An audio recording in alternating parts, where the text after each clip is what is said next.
क्या सर हेमंत सरकार दोबारा बन पाएगी यहाँ पर? बिल्कुल, इसमें कहीं दो मत नहीं है। सरकार फिर से एक बार रिपीट कर रही है और जो हमने काम किया है उसका इनाम हम सबों को मिलने वाला है। बीजेपी कहती है कि आदिवासियों के साथ बड़ा एक तरीके से धोखा किया इस सरकार ने। हमारा 1,36,000 करोड़ रुपया उन्होंने रोक के रखा हुआ है।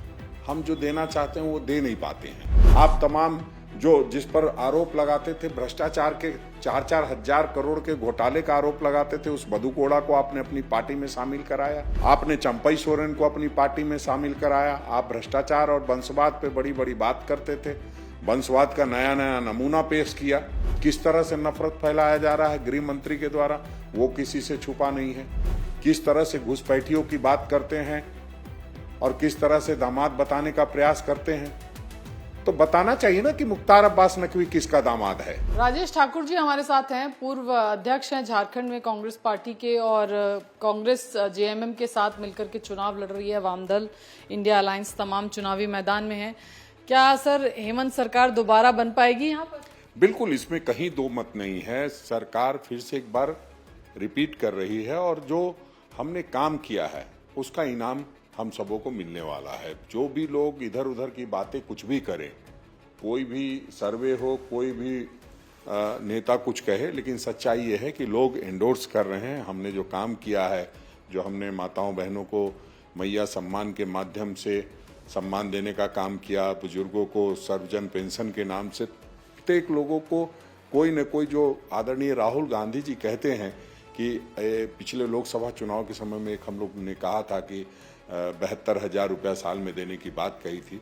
अब आपको दिखाई दे रहा होगा हर परिवार में 5 से 6,000 से लेकर 8,000 रुपये तक जा रहा है, चाहे वृद्धा पेंशन, विधवा पेंशन के माध्यम से, या सर्वजन पेंशन के माध्यम से, या मैया सम्मान योजना के माध्यम से। और जो हमारी बच्चियां हैं उनको भी अलग से जो ज्योतिबा फूले के उससे हम लोग दे रहे हैं। तो हम समझते हैं इस सारी चीज़ों को देखते हुए जनता जो उम्मीद करती है और उसको हम लोगों ने पूरा किया है, तो निश्चित रूप से हमारे साथ होंगे और हम सरकार में रिपीट करेंगे। लेकिन बीजेपी कहती है कि आदिवासियों के साथ बड़ा एक तरीके से धोखा किया इस सरकार ने। बीजेपी कह रही है कि जो 2,000 रुपये चूल्हा जलाने की कोई स्कीम थी वो देना था, 72,000 रुपये साल का प्रॉमिस किया था, 5 लाख नौकरियां जो है वो प्रॉमिस की गई थी, और इसमें से कोई भी वायदा जो है जेएमएम कांग्रेस सरकार ने यहाँ पर पूरा नहीं किया। जनता को एक तरह से छलने का, ठगने का काम किया। नहीं, देखिए, ये आरोप है। देखिए, प्रधानमंत्री जी ने सबके घर में चूल्हा तो भिजवा दिया और उसके बाद सिलेंडर का दाम 1,100 रुपया कर दिया। कैसे चूल्हा जलेगा? हमारा 1,36,000 करोड़ रुपया उन्होंने रोक के रखा हुआ है। हम जो देना चाहते हैं वो दे नहीं पाते हैं। और लगातार जो हमने काम किया, देखिए, बात कहने के लिए कोई कुछ भी कहता रहे। आदिवासियों को सम्मान देने का काम किसने किया? हेमंत सोरेन ने किया, हमारी पार्टी ने किया। हमारी पार्टी ने इस कदर किया कि हमने हमेशा तमाम तरह की परिस्थितियां आई, जिस तरह से हेमंत सोरेन जी को एक साजिश के तहत जेल भेजने का काम किया, वैसी परिस्थिति में भी हम खड़े रहे और एक आदिवासी को मुख्यमंत्री फिर से बनाया। ठीक है, भारतीय जनता पार्टी का काम है परिवार को तोड़ना, सरकारों को तोड़ना और लोगों में मतभेद पैदा करना, लोगों में नफरत फैलाना, वो ठीक है। वो अपने हिसाब से उन्होंने फिर चंपई सोरेन को अपने गोद में बिठा लिया, लेकिन हमने तो सम्मान देने का पूरा प्रयास किया और उस सम्मान को ये लोग बर्दाश्त नहीं कर पाते हैं कि आदिवासी का इस राज्य में कैसे सम्मान हो। पहले रघुवर दास को सम्मान दिया, 5 साल डबल इंजन की सरकार थी, आदिवासियों के साथ क्या क्या हुआ और यहाँ के लोगों के साथ वो कोई भूले नहीं भूल पा रहा है। और अगर सही था तो आपने रघुवर दास को क्यों ले जा करके गवर्नर बना दिया? आप यहाँ नेतृत्व करने का मौका देते।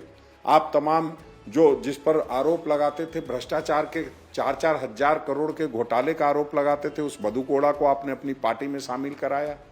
आपने चंपई सोरेन को अपनी पार्टी में शामिल कराया। आप भ्रष्टाचार और वंशवाद पे बड़ी बड़ी बात करते थे, वंशवाद का नया नया नमूना पेश किया। तो आप कर क्या रहे हैं वो उनको समझ में नहीं आ रहा है। आरोप लगाना सबसे आसान काम होता है, अपनी उपलब्धि बताना सबसे मुश्किल काम होता है। भारतीय जनता पार्टी अब तक अपनी उपलब्धियों पर कोई बातचीत, कोई चर्चा नहीं कर रही है। इसका मतलब है सिर्फ दूसरे को कोस करके अगर आपको कुछ फायदा मिलता हो तो आप कोसिए। उसके लिए पूरे देश भर से मुख्यमंत्री, केंद्रीय मंत्री और पता नहीं कौन कौन से आइटम बुला करके रखे हुए हैं, और किस तरह से नफरत फैलाया जा रहा है गृह मंत्री के द्वारा, वो किसी से छुपा नहीं है। किस तरह से घुसपैठियों की बात करते हैं और किस तरह से दामाद बताने का प्रयास करते हैं। तो बताना चाहिए ना कि मुख्तार अब्बास नकवी किसका दामाद है, शाहनवाज हुसैन किसका दामाद है, सिकंदर बख्त किसके दामाद थे। इन तमाम दामादों को तो पार्टी ने जमाई की बात करते हैं कि जमाई गांव है झारखंड में।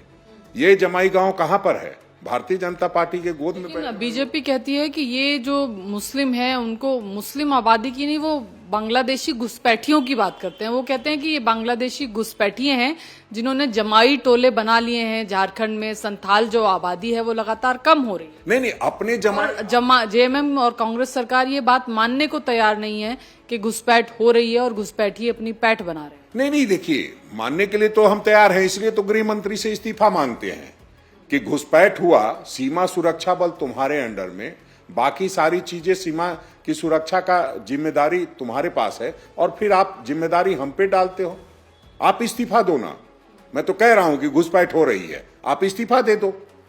उसमें हमारा क्या रोल है, मुख्यमंत्री का क्या रोल हो सकता है, ये बताना चाहिए। जो हेमंता विश्व शर्मा बड़ी बड़ी बातें करते हैं, अपने राज्य में घुसपैठियों का क्या हाल है वो किसी को क्यों नहीं बताते? हमारे यहां बताने आ रहे हैं, वहां क्या हो रहा है वहां भी जाकर के समझने की जरूरत है। आसाम में घुसपैठ का मामला नहीं है क्या? और ये घुसपैठ क्या इन 5 वर्षों में हुआ है? 10 वर्षों से, 11 वर्षों से भारतीय जनता पार्टी की केंद्र में सरकार है। घुसपैठ हो रहा था तो प्रधानमंत्री और गृह मंत्री चुप क्यों बैठे रहे? दोनों आदमी को इस्तीफा देना चाहिए। सिर्फ अडानी और अंबानी को साथ लेकर के चलेंगे और बांग्लादेशी की बात करेंगे, वो सब नहीं चलने वाला है। मैं समझता हूं कि उनको पूरी संजीदगी से कोई बात करनी चाहिए तो करनी चाहिए। आपने जो काम किया है वो आपको बताना चाहिए, उसमें कहाँ कोई मना कर रहा है। आप केंद्र से कितना पैसा दिए हो आप बताते हो, अच्छा लगता है। हम नहीं कर रहे हैं आप बताओ, वो भी ठीक लगेगा। लेकिन अपना दोष मेरे सर पे मढ़ो। मुख्यमंत्री सीमा सुरक्षा के लिए जिम्मेदार नहीं, इतना तो बाबा साहब के अम्बेडकर के का जो संविधान है उसमें सारी चीजें स्पष्ट है, सारे नियम कानून। फिर क्यों इस तरह की बात? कितनी सीटों की उम्मीद है? जेएमएम और कांग्रेस वाम दल इंडिया अलायंस, कितनी सीटों के साथ आप लोगों को उम्मीद है कि सरकार? देखिए, ये तो भारतीय जनता पार्टी के लोग बेहतर बताएंगे, क्योंकि भारतीय जनता पार्टी के लोगों ने पिछली बार कहा था 65 बार, तो उनको आया 25। इस बार वो शायद 51 की बात कर रहे हैं, तो उससे लगा लीजिए 15-20 सीटें आएंगी। अगर 15-20 सीटें आएंगी तो बाकी बची सीटें हमारे पास होंगी या 1-2 निर्दलीय भाइयों के पास होगी। तो इसमें कॉमन सेंस का इस्तेमाल करना है। हम नहीं समझते हैं कि हमें कुछ कहने की जरूरत है, जनता सब कुछ कह रही है, और लोकतंत्र में जनता जनार्दन होती है। हम 65 पार और 400 पार नारा देने वाले नेताओं में से नहीं है। हम जनता का सम्मान करते हैं, जनता निश्चित रूप से हमें सर माथे पर बिठाएगी। बहुत बहुत शुक्रिया। तो राजेश ठाकुर साहब हैं, साफ तौर पर कह रहे हैं कि सरकार जो है जेएमएम कांग्रेस यानी इंडिया अलायंस यहाँ पर बनाएगी, और साथ ही इस्तीफा मांग रहे हैं गृह मंत्री का घुसपैठ के मसले पर। कैमरा पर्सन बलराम यादव के साथ विजयलक्ष्मी, इंडिया टीवी, रांची।